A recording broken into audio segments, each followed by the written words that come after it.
सैन्य प्रशासन, शिवाजी का सैन्य प्रशासन।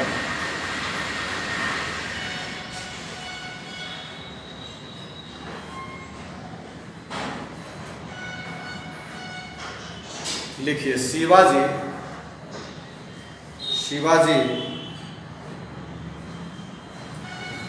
अस्मिता ये दरवाजा लगा लो ये वाला।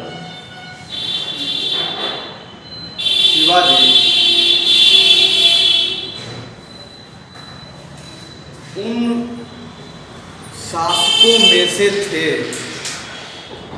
शिवाजी उन शासकों में से थे जिन्हें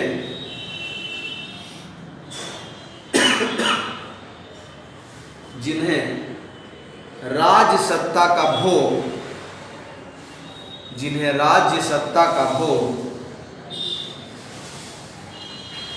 वरदान में प्राप्त नहीं हुआ था।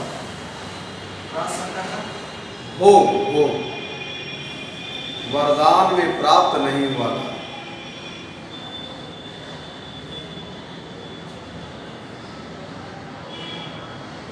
इन्हें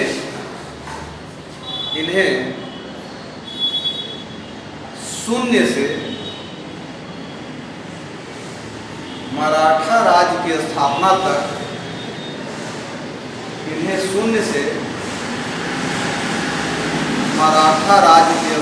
तक,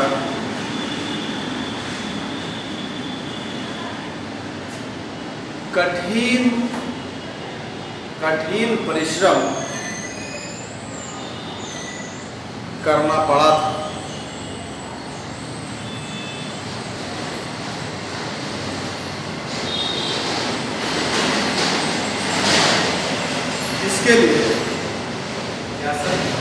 इसके लिए एक शक्तिशाली सेना की आवश्यकता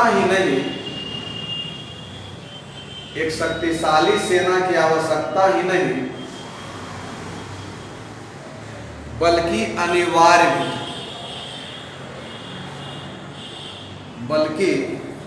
अनिवार्य भी था।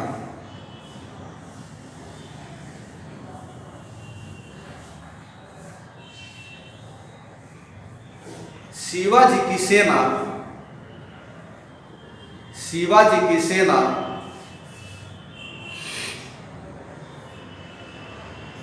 तीन महत्वपूर्ण भागों में विभक्त थी। शिवाजी की सेना तीन महत्वपूर्ण भागों में विभक्त थी।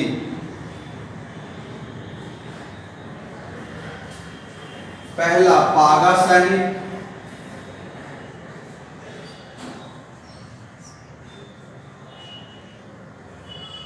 दूसरा सिलहदार,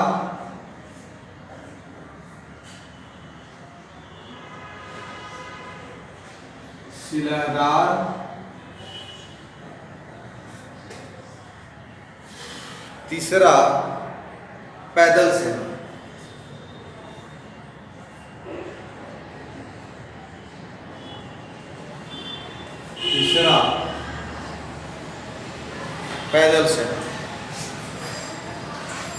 शिवाजी की मृत्यु के समय उनकी सेना में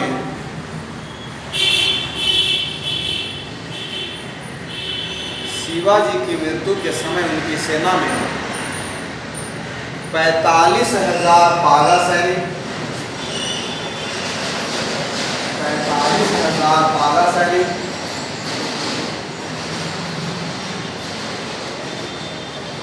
60,000 घुड़सवार, 45,000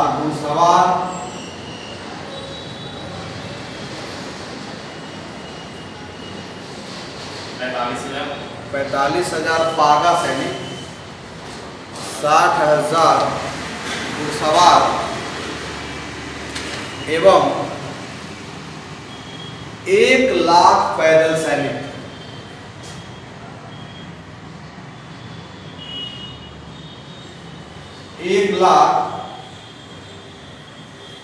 पैदल सैनिक थे। अब पैराग्राफ चेंज कीजिए।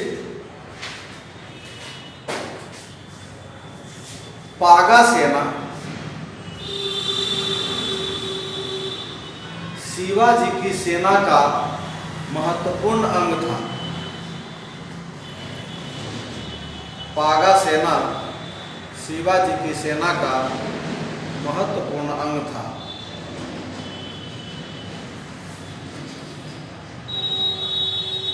शिवाजी की इस नियमित सेना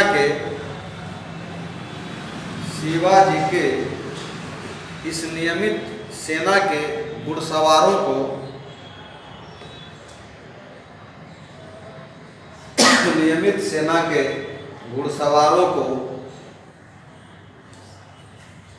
व्यक्तिगत घुड़सवार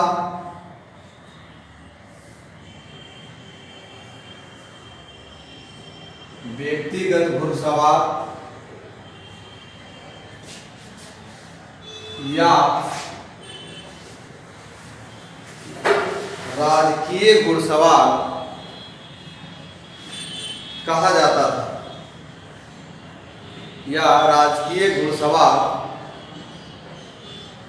कहा जाता था।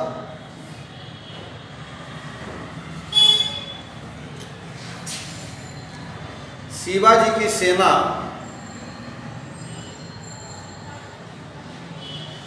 श्रेणियों में विभाजित थी। शिवाजी की सेना श्रेणियों में विभाजित थी।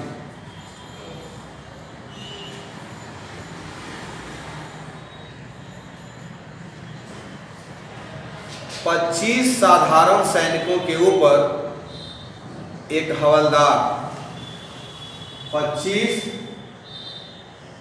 साधारण सैनिकों के ऊपर एक हवलदार होता है।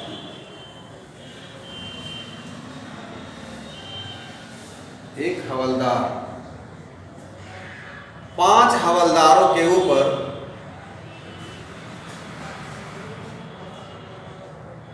5 हवलदार के ऊपर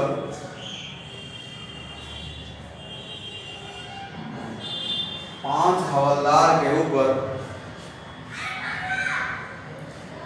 एक जुमलादार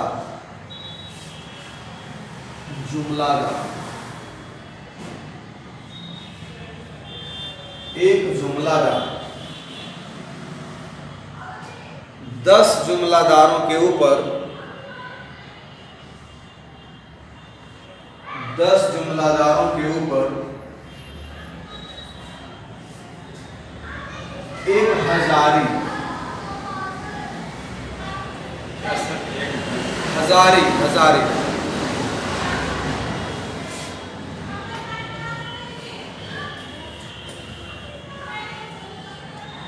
और 5 हजारी के ऊपर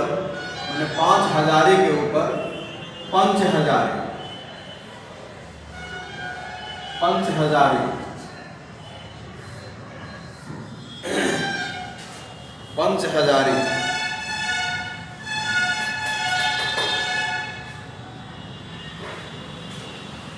बहाल किया जाता था। एक पंच हजारी, 5 हजारी के ऊपर एक पंच हजारी। हाँ, 5 को अगर एक हजारी हो गया तो 5 हजारी उसके ऊपर हो गया। एक पंच हजारी। हाँ, एक पंच हजारी।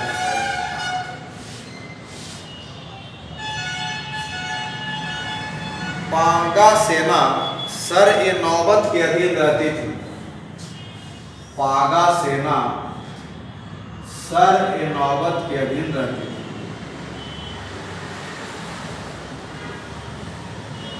सर-ए-नौबत के अधीन रहती थी।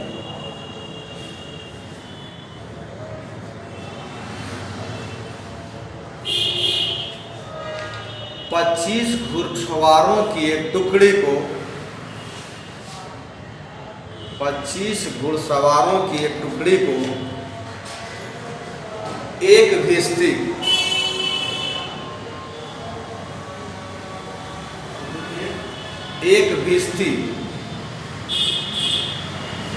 एक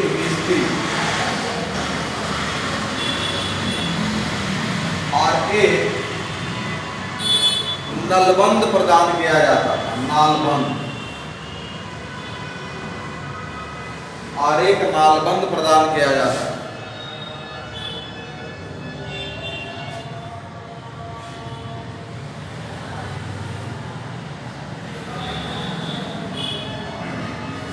पागा या शाही घुड़सवारों को बरगीर कहा जाता था। पागा या शाही घुड़सवारों को बरगीर कहा जाता था। पागा या शाही घुड़सवारों को बरगीर कहा जाता था। बरगीर, बरगीर कहा जाता था। इन्हें बरगीर कहा जाता था। इन्हें राज्य की ओर से अस्त्र शस्त्र दिए जाते थे। इन्हें राज्य की ओर से अस्त्र शस्त्र दिए जाते थे। राज्य की ओर से अस्त्र शस्त्र दिए जाते थे, जबकि सिलेदार घुड़सवार को घुड़सवार अपने घोड़ों और शस्त्रों को स्वयं खरीदते थे। अपने घोड़ों और शस्त्रों को जबकि सिलेदार घुड़सवार अपने घोड़ों और शस्त्रों को स्वयं खरीदते थे।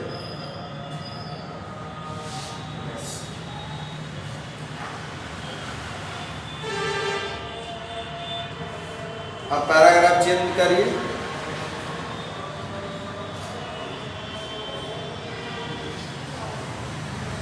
अस्थायी घुड़सवारों का दल,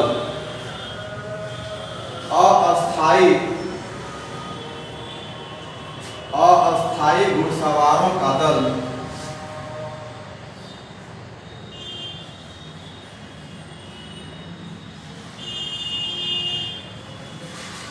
सिलहदार कहलाता था। सिलहदार कहलाता था। अस्थायी घुड़सवारों का दल सिलहदार कहलाता था। ये यहाँ जो लिखा हुआ है ना, सिलहदार कहलाता था।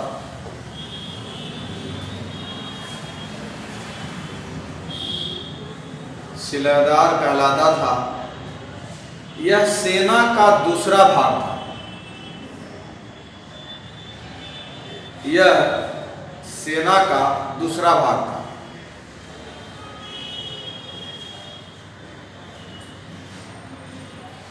इस श्रेणी के सैनिकों को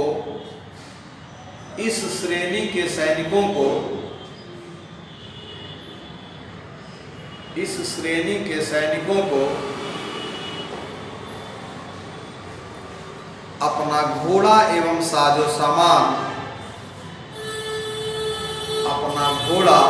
साजो सामान के सभी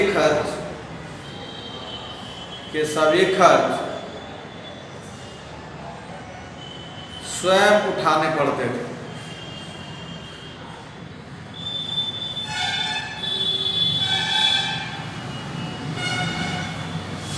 सरकार की ओर से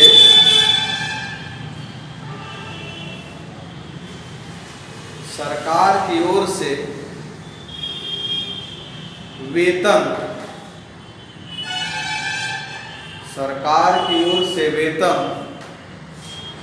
नहीं प्राप्त करने वाले इस सेना की टुकड़ी को तभी बुलाया जाता था। इस सेना की टुकड़ी को तभी बुलाया जाता था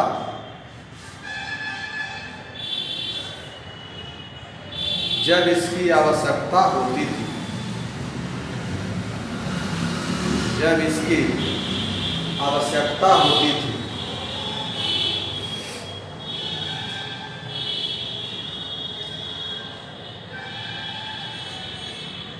इन सैनिकों को युद्ध के समय, इन सैनिकों को युद्ध के समय लड़ाई भत्ता मिलता था। युद्ध के समय लड़ाई भत्ता मिलता था।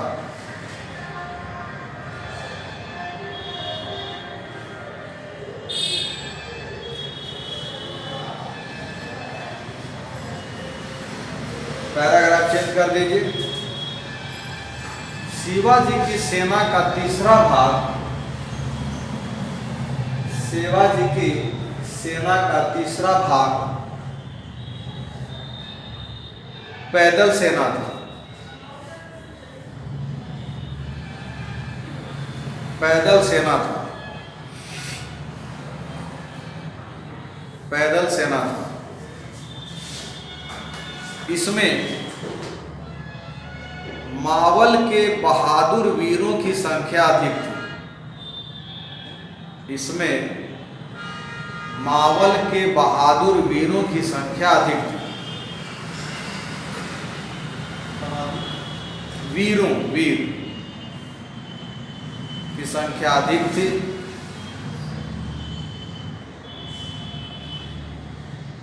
इनके साजो सामान एवं हथियारों पर,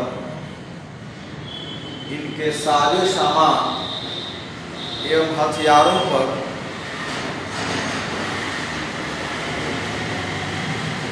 राज के द्वारा काफी धन खर्च किया जाता था। राज के द्वारा काफी धन खर्च किया जाता था।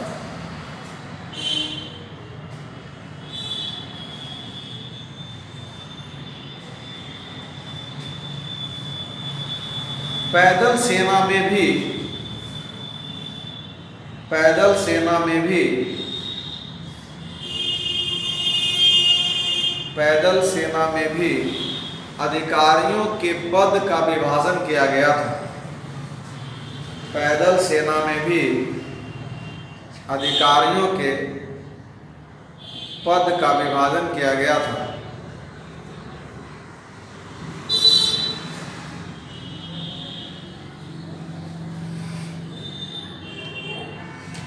नौ सैनिकों या पाइकों का अधिकारी नायक। 9 सैनिकों, देखिए इसका ये 9 सैनिक या पाइक का अधिकारी नायक।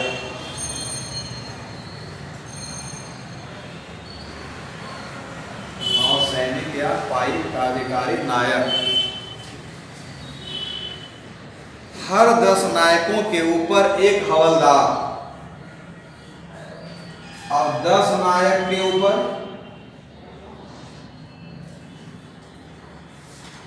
हवलदार। 10 नायक के ऊपर एक हवलदार।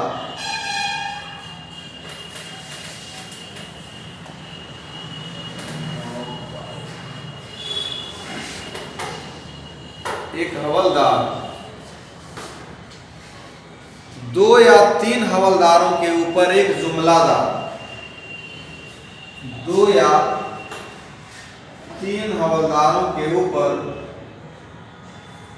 एक जुमलादार। 2 या 3 हवलदारों के ऊपर एक जुमलादार।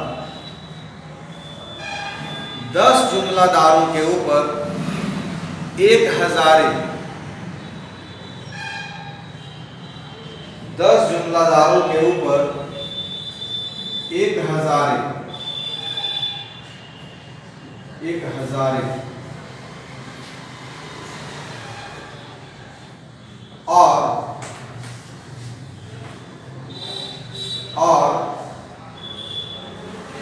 7 हजारी के ऊपर 7 एक हजारी के ऊपर 7 हजारी, 7 एक हजारी के ऊपर 7 हजारी, 7 एक हजारी के ऊपर 7 हजारी अधिकारी होता था। 7 हजारी अधिकारी होता था। पैदल सेना में पंच हजारी का पद नहीं था। पैदल सेना में पंच हजारी का पद नहीं था।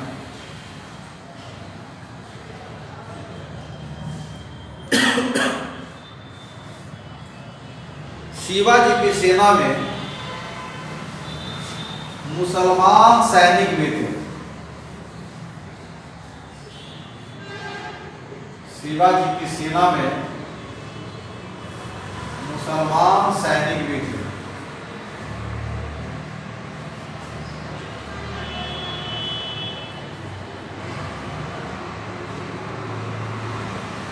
इनके सेना में गुप्तचर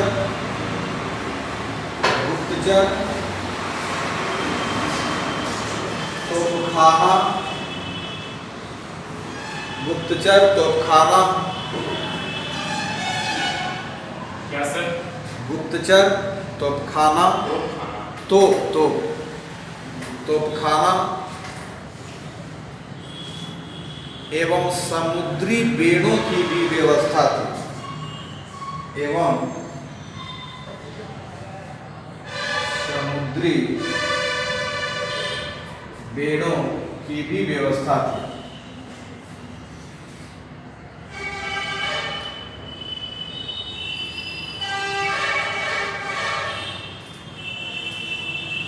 सैनिकों को नगद वेतन दिया जाता था।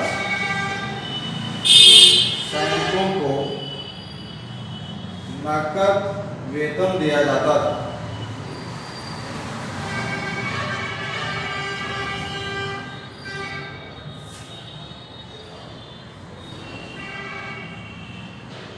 सेना को जागीर के रूप में, सेना को जागीर के रूप में, सेना को जागीर के रूप में वेतन देने का प्रमाण नहीं मिलता है। वेतन देने का प्रमाण नहीं मिलता है। वेतन देने का प्रमाण नहीं मिलता है। सेना के साथ युद्ध में स्त्रियों का जाना वर्जित था। युद्ध में स्त्रियों का जाना वर्जित था।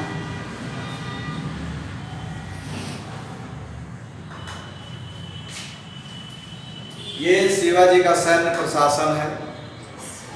और जैसा कि आपने देखा कि शिवाजी के प्रशासन में सैनिकों का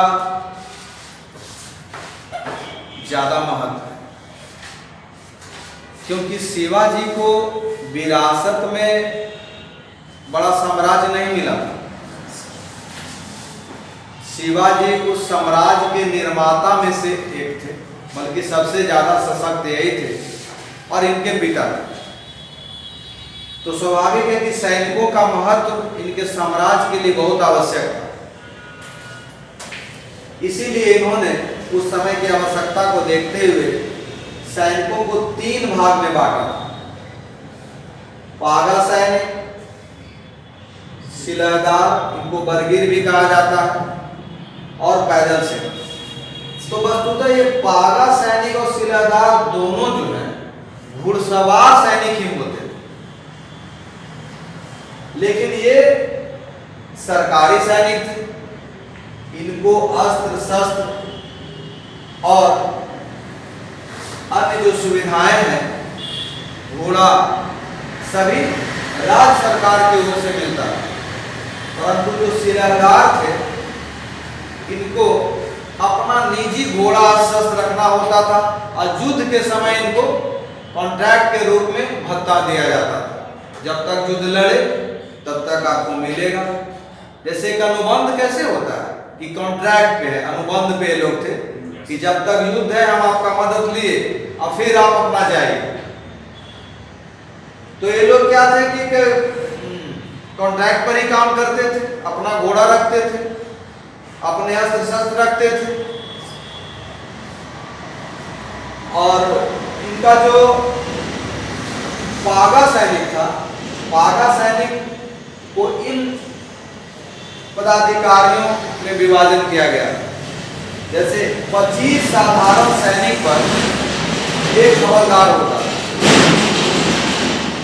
और 5 हवलदार पर एक जुमलादार होता और 10 जुमलादार पर 5 एक हजारी होता था और 5 एक हजारी पर 5 हजारी होता था। ये सैनिक पागा सैनिक के अधिकारियों का क्रम था। जैसे आज होता है ना, दरोगा है तो फिर इंस्पेक्टर है, दरोगा तो सब इंस्पेक्टर होते हैं ना, उसके बाद इंस्पेक्टर है, उसके बाद डीएसपी है, तो एसपी है, फिर एसएसपी है और इनसे ऊपर भी चले जाइए डीजीपी तक, है ना। तो इस तरह से उस समय की जो व्यवस्था थी कि एक हवलदार कहने का मतलब कि 25 सैनिक को कंट्रोल करता था और ऐसे ऐसे 25 सैनिक रखने वाले जो 5 हवलदार थे वो जुमलेदार के अधीन होते थे और ऐसे ऐसे 10 जुमलादार जिनके अधीन इतने हवलदार हैं, इतने सैनिक हैं, वो 1 हजारी के अधीन होते थे और ऐसे ऐसे 5 हजारी लोग के ऊपर एक 5 हजारी नामक अधिकारी होते थे। तो 5 हजारी जो थे ये बहुत बड़े अधिकारी होते थे। इनका संबंध सीधे फिर सर-ए-नौबत सेना मंत्री से होता था। केंद्रीय प्रशासन में बताया था ना, सेना मंत्री में होता था, सेना मंत्री से होता था। शिलेदार, अब देखिए जो ऐसा है कि 45,000 सैनिक शिवाजी के समय में थे और 60,000 शिलेदार थे और 1 लाख सैनिक इनका पैदल सेना। तो ये जो पैदल सेना है, ये पैदल सेना का भी एक अधिकारियों का क्रम है। 9 पाइक, 9 पैदल सैनिक, ठीक है, के ऊपर एक नायक होते हैं और ऐसे ऐसे 9 पाइक रखने वाले 10 नायक के ऊपर एक हवलदार होता है और फिर 2 या 3 हवलदार के ऊपर एक जुमलादार होता है और 10 जुमलादार के ऊपर 1 हजारी होता है, लेकिन 7 1 हजारी के ऊपर 7 हजारी होता है। कहने का मतलब कि यहाँ पर कंपैरेटिवली जो 5 हजारी आया है यहाँ पर वो नहीं है, सीधे सीधे 7 हजारी है और यहाँ पे 7 हजारी नहीं। अधिकारी दोनों जगह थोड़ा सा परिवर्तन के साथ है। अब हम लोग देखते हैं कि इनके सेना ही केवल नहीं थी, सेना में गुप्तचर व्यवस्था भी थी जो दूर दूर से युद्ध का संदेश, अन्य गतिविधियों का संदेश राजा को लाकर दिया करते थे। फिर इनके पास तो खाना भी हुआ करता था, समुद्री बेड़े भी थे और एक बहुत बड़ी जो बात थी कि तत्कालीन समय में भी शिवाजी ने नगद वेतन देना प्रारंभ कर दिया था, क्योंकि मध्यकाल में जो जागीर देने की प्रथा शुरू हो गई थी, ये गुप्त काल के बाद ही, हर्षवर्धन के बाद वो बहुत विनाशक बना था, सामंतवाद का उद्भव हो गया था। फिर तो जागीर देने की प्रथा यहाँ नहीं रह गई, नगद वेतन देते थे और युद्ध में शिवाजी के सैनिकों के साथ स्त्रियों का जाना पूर्णतः वर्जित। इस तरह शिवाजी ने अपनी जो सैन्य व्यवस्था कायम की थी, जो ठोस सैनिक व्यवस्था बनाई थी, इसके आधार पर बड़ी बड़ी जंग इन्होंने जीता और दक्षिण भारत में अपना एक मजबूत, संगठित और सशक्त साम्राज्य बनाने में सफल।